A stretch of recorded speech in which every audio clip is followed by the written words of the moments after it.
이변은 없었습니다.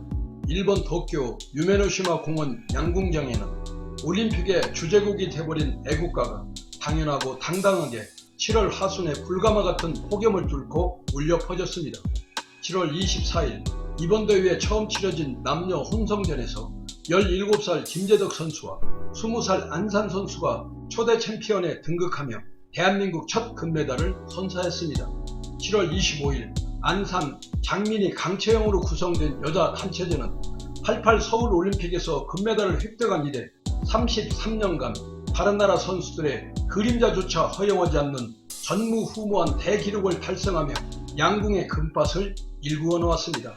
이에 질세라 김재덕, 김우진, 오진영으로 철벽 스크럼을 짠 남자 단체 대표팀이 7월 26일 폭염에 시달리고 있는 국민들에게 소낙비보다 더 시원한 금메달을 안겨주었습니다. 외신들은 난리가 났습니다. 한국 남자 선수들이 신궁을 쏘아대는 건 김치 손가락으로 손재주가 뛰어나기 때문이다. 다른 아시아 국가들도 젓가락을 쓰지만 나무 소재로 되어 있고 쓰기 편하게 긴 반면 한국의 젓가락은 미끄럽고 날씬한 금속으로 되어 있어 마스터하기가 무척 어렵다. 그래서 한국 선수들이 양궁을 휩쓰는 것은 젓가락 테크놀로지라고 나름의 추론과 상상력을 종합해 기사 작성에 몰입하고 있습니다. 모니터 통신은 이번 9연패로 한국 여자 양궁이 미국과 캐나가 각각 남자 수영 400m 혼계연과 육상 장거리 장애물 경기에서 각기 보유한 특정 종목 최다 우승 기록과도 어깨를 나란히 하게 됐다고 의미를 부여하며 대서특필했습니다. 과연 무엇이 한국 양궁은 신기에 가까울 정도로 실력을 강화시켰으며 그 과정의 가치와 목표가 우리 사회에 끼칠 영향은 무엇인지 금메달의 흥분을 가라앉히고 정신적 활시위를 당겨보도록 하겠습니다. 우리나라는 국제양궁연맹의 양궁 보급 정책의 한창일 때 국궁만 하고 있었던 우물안 개구리였습니다. 국제양궁연맹에 가입한 게 1963년이면 세계 무대에 첫 선을 보인 것은 1979년 서베를린 세계양궁 선수권 대회에 참가해 김진우 선수가 5개의 금메달을 차지하면서 국민적 관심에 이르렀으며 그때만 해도 한국 양궁은 양궁, 강궁이든 미국과 러시아 등의 훈련 방법을 모방하는 수준으로 장비 또한 모두 미국산이었습니다.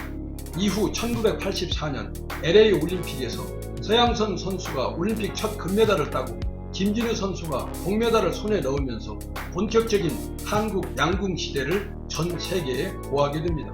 1988년 올림픽 금메달을 계기로 한국 양궁은 독자적인 훈련 방법을 고민하기 시작했고 그 이후에도 끊임없는 변화와 혁신으로 세계 최고봉의 자리에 우뚝 서게 됩니다.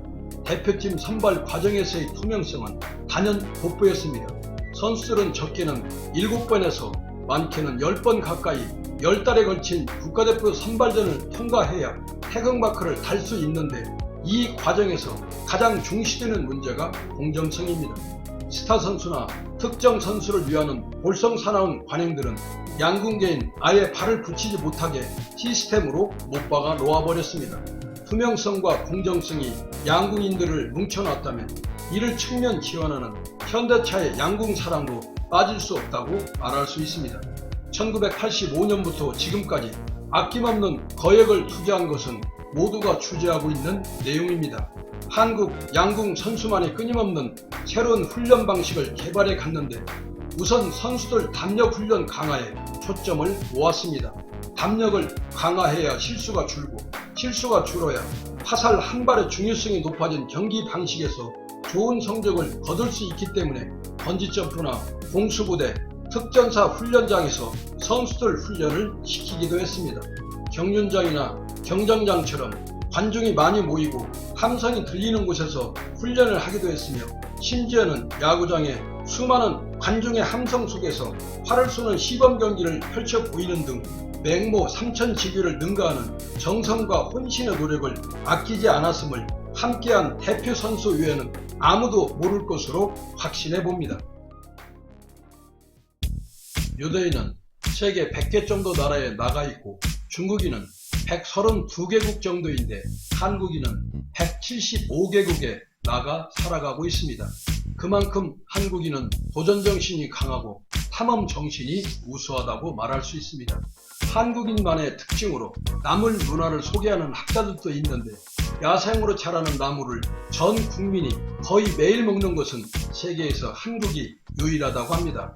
나물을 먹는 것이 쉽지 않는 것은 나물이 자라는 과정, 성분, 조리 과정 등의 모든 것을 이해해야 먹을 수 있는데, 한국 사람들의 복합적 사고 구조와 이해력을 엿볼 수 있는 대목이 아닐까 기력해 봅니다. 한국인의 극단적 기질은 양극단을 가지고 있는 것이 특징인데, 빨리빨리 서두르는 냄비 근성과 은근과 끈기의 뚝배기 근성으로 슬픔의 한과 기쁨의 한이 한 몸에 배어 있으며, 대인의 기질과 선비의 기질 또한 함유하고 있어 이것이 창조력을 발휘하는 힘의 원천이 되고 있습니다.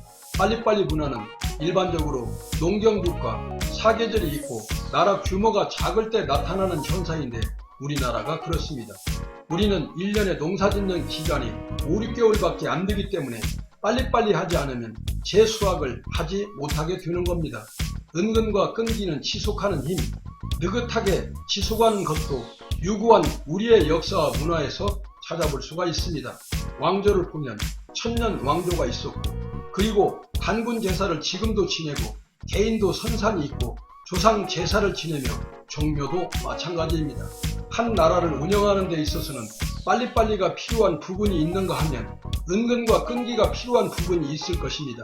예컨대 선진국을 따라잡아야 할 모방 또는 추격 부분에서는 빨리빨리가 효율적이지만, 노벨상이나 신약 개발처럼 모방이 아닌 창조를 일으켜야 할 부분에 있어서는 은근과 끈기가 필수 불가결한 요소가 될 것입니다. 1980년대 초반부터 불모의 양궁을 따라잡았고, 이후 33년간 장기 집권을 하고 있는 한국 양궁의 월계관 속에 빨리빨리 문화와 은근과 끈기의 절약의 문화가 녹아들어가 있다고 코스모스 메아리의 이름으로 강변해 봅니다. 양궁의 역사는 1538년 영국의 헨리 8세가 처음으로 열었던 것으로 알려져 있습니다. 그 후 전 유럽에 널리 보급되어 1931년에는 국제양궁연맹이 조직되었습니다. 현대적인 의미의 양궁이 제대로 채택된 것은 1972년부터로 당시에는 개인전 한 종목만 있었고, 이후 1984년까지는 단체전 없이 개인 종목만 있었으나 1988년 서울올림픽부터 단체 부분이 생겨 남녀 각각 개인전, 단체전 등 총 4개의 메달이 걸렸었는데, 이번 도쿄올림픽에서 남녀 혼성전이 추가되었습니다.